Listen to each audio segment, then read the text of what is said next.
Hi Lego fans, welcome along to 123 Sesame Street. This one is a Lego Ideas set, set number 21524. It's obviously based on the Sesame Street children's programme, which started out in 1969 from I think it's Jim Henson, obviously famous for the Muppets as well, created it. This is actually a Lego Ideas, as I said, so it was a fan designer that actually came up with this design as part of the Lego Ideas project. It was designed by Ivan Guerrero from the Philippines, and he obviously put the set together, and it successfully went through the Lego Ideas process and became an actual Lego set that we can buy. So, as I said, it's set 21324. It came out with 1,367 pieces. It came out on the 18 plus line with the new at the time black box design that had come out, and it was also available to anyone, obviously, but it was aimed at the 18 plus build range. It was quite a straightforward build, so I think under 18s would actually manage it not too bad, to be honest, but it is obviously badged as the 18 plus. So the set was originally released in 2020. It has now since retired, so you can only get this on the aftermarket now. But it's also gone up in price a little bit since that as well. It's got quite a sought after set. But as I said, it came out in 2020. It released with 6 minifigures, which we'll just have a quick look at. Obviously, there's no standard Lego minifigures in the set, so they're obviously a minifigure version of the characters from Sesame Street. So we'll just take a quick look at those just now. So I'll just use the order that came with the picture on top of the box. So the first one we have is Elmo, which is the one over here. So a really nice minifigure. As you can see, he's got standard child feet, or legs rather, for a Lego minifigure. I'll just try and get in focus there. So yeah, the standard smaller child feet. It's the non-moving version of it, so they're solid legs, so they don't actually allow him to walk, obviously. Normal red torso area with the red arms, and obviously the special print, or special mould rather, for the headpiece there, which, as I said before, they all have that. There's no standard, like if you like Lego minifigures, they all have the moulds for the Sesame Street characters. So yeah, that's Elmo there. Let's put him back down. So the next one we have is actually more just a head than a minifigure, so that'll probably tell you who it is quite early. But I'll just dig him out from the corner there. And this one is Oscar the Grouch. So as I said, he appears in a wastepaper bin, the set here. He has actually got a minifigure head below him as well, which is also to keep him in the bin. But there he is with his head just sticking out the bin, and also the bin lid stuck to the top of his head as well. So that's, as I say, Oscar the Grouch. I'll just see if I can put him back without causing too much of a disaster. There we go. So the next one along the lid is the one right in the front here, and that is Ernie. So let's take a quick look at Ernie there. So as I say, he's got the reds, he's got the mini legs, but this one's actually got the functioning legs, if you like. He can actually walk, if I can get, there you go. He can actually walk about with his functioning smaller legs, and quite a cool torso print there, obviously, the very colourful striped top, and the base being that light green colour. And as before, we've got the specially moulded Sesame Street figure head.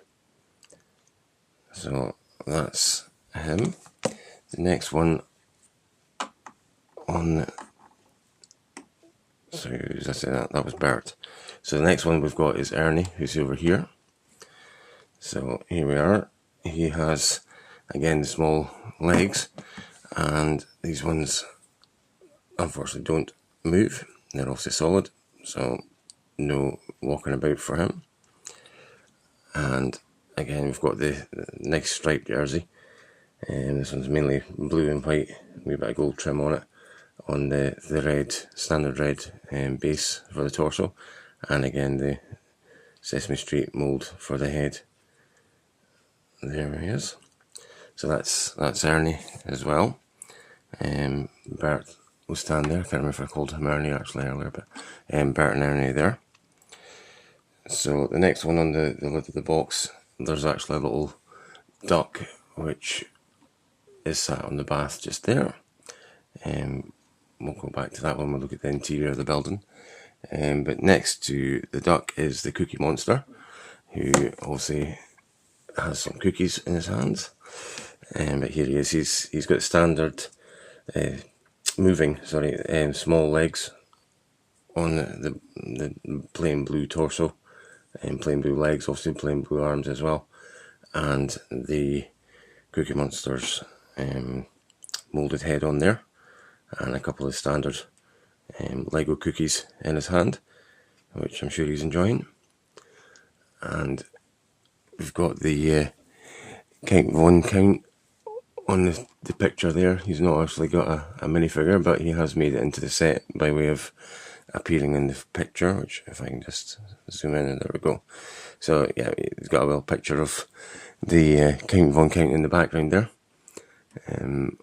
obviously within the room, but we'll have a look at that again in a minute. And the next one along, I'm actually going to claim this is a 6.5 minifigure, because I don't know if it's meant to be, but this could also be the baby bear as well. Obviously this is a Lego teddy bear build, or mould rather, but there he is.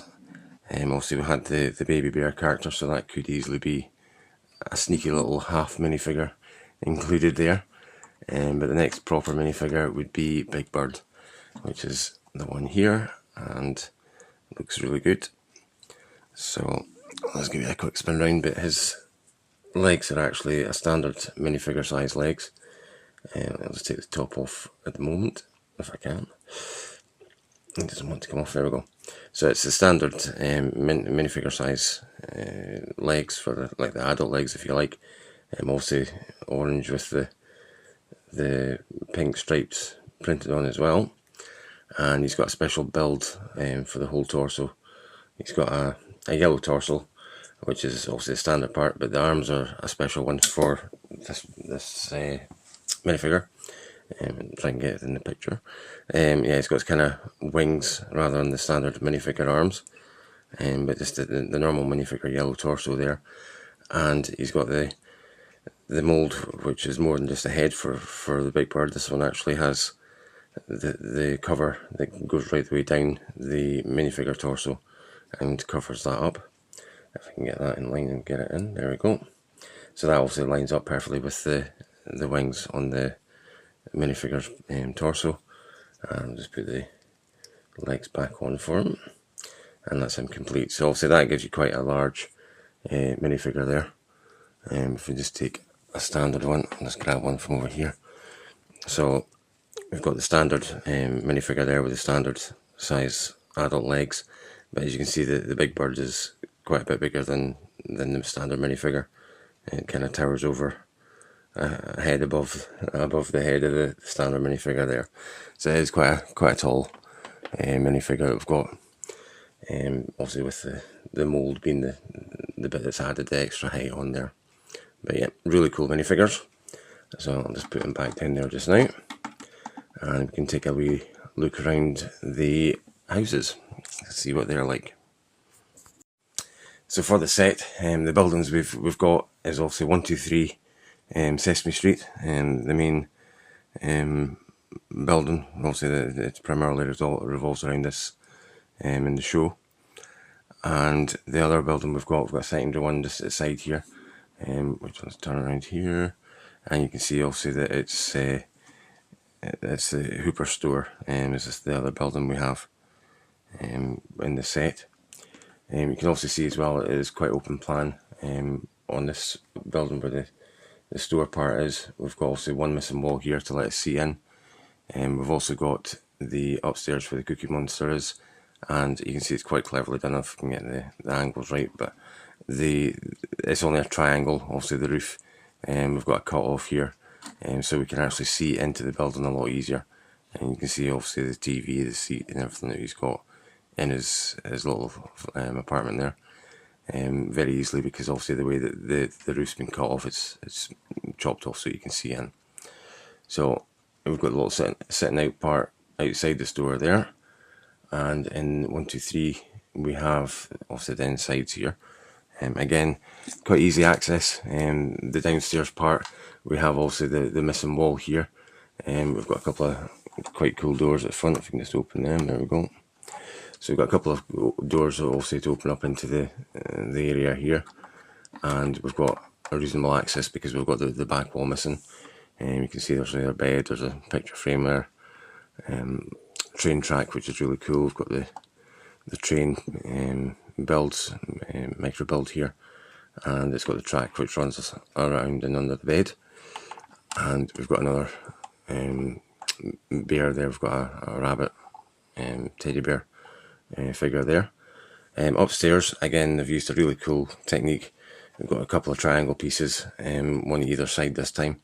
So it's obviously cut away the centre of the build. So again, easy access, good visibility into the actual build. Still obviously giving the impression of having the roof on there, but it's giving you access in to see the insides of the build in a much better detail. So obviously we've got the bath, as I mentioned, the duck sitting on the edge of the bath there earlier. I'll see if I can zoom it in a wee bit actually, easier to see. There we go. So let's tip up a wee bit as well. Yeah, you can see the bath obviously. Nice set of gold taps in the background there as well. Ducks are sitting on the edge of the bath.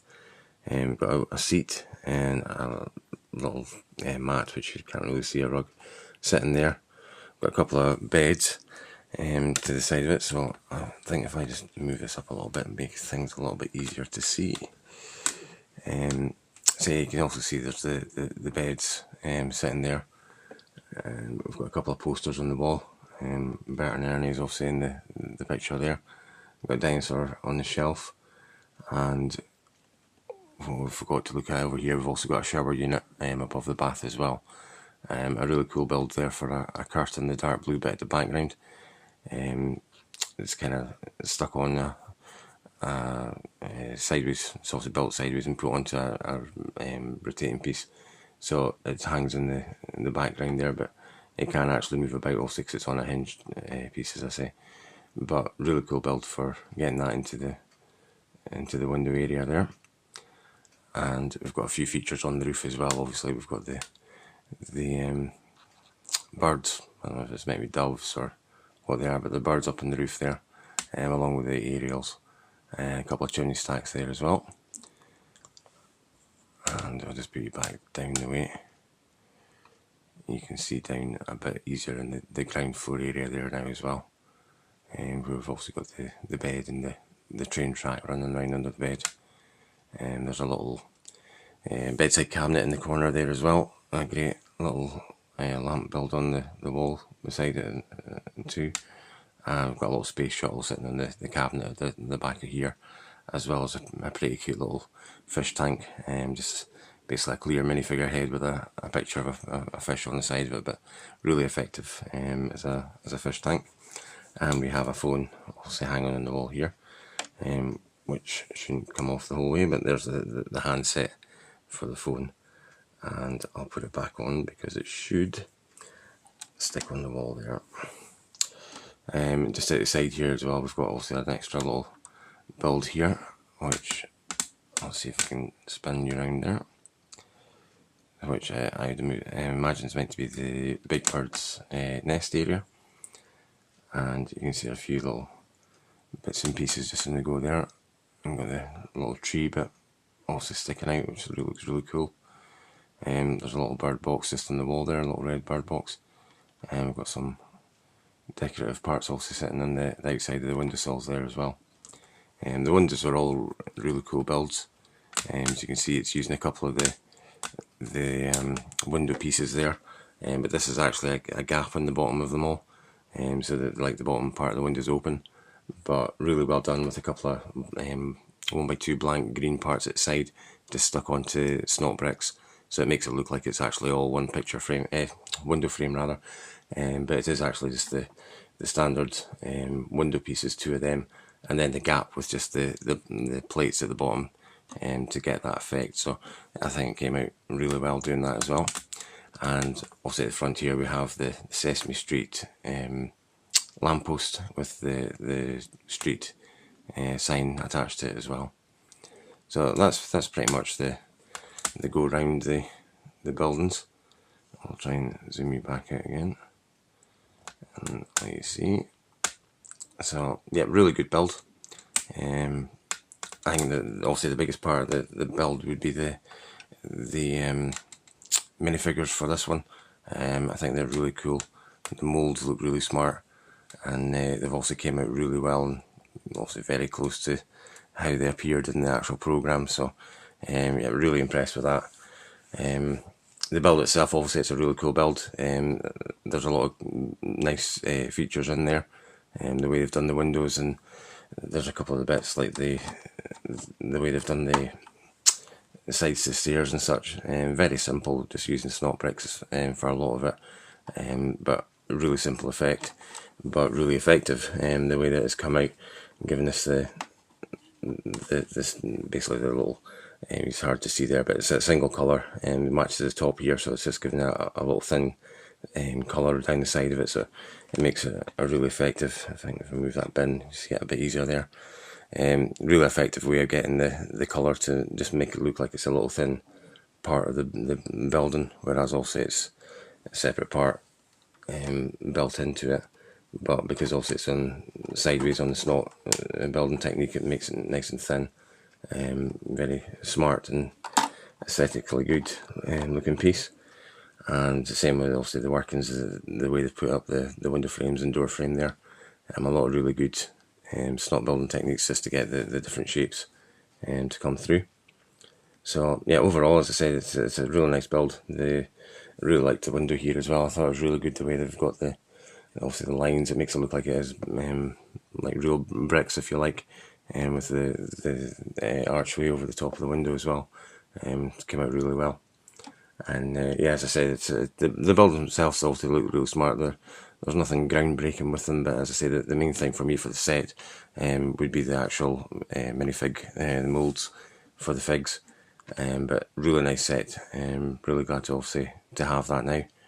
It was one I thought about picking up before it retired and never got around to it. And obviously I was kind of regretting that I hadn't, because obviously once it retired I was like, oh, I should really have got hold of that. But thankfully this is one that I've won recently on Brickit, the Lego competition site. I've mentioned them in a couple of previous videos as well. I've had a few wins recently with them, and this is my latest one. So again, thanks to the guys at Brickit for the opportunity to win sets like these.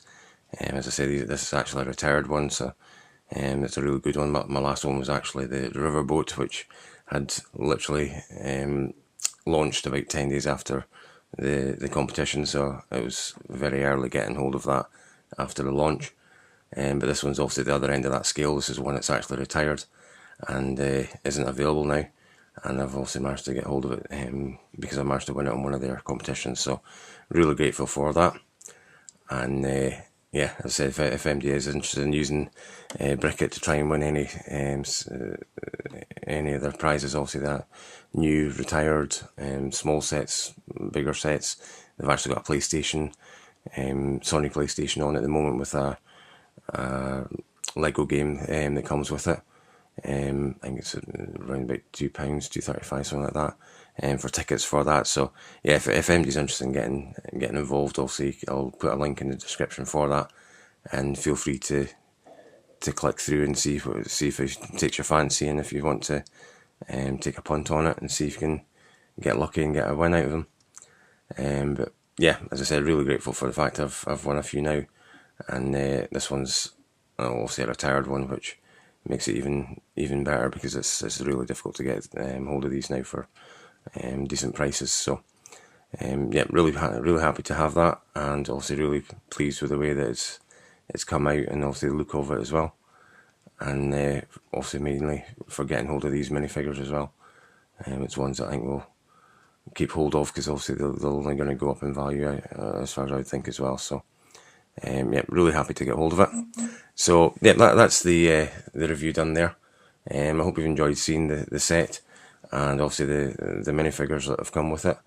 And as I say, if you do fancy a pop at Brickit, then take a look at the link I'll put in the description, and see if there's any that you want to win yourself, or any retired sets you fancy getting, you wish you had got. You obviously could get a second chance of getting one for the price of a ticket or two. Also a lot less than what they go for on the market now. So yeah, good luck if you do that. And as I say, I hope you enjoyed the video and enjoyed seeing the Sesame Street set. And I'll hopefully catch you again for one of my future videos. Thanks for watching, guys. I'll catch you later.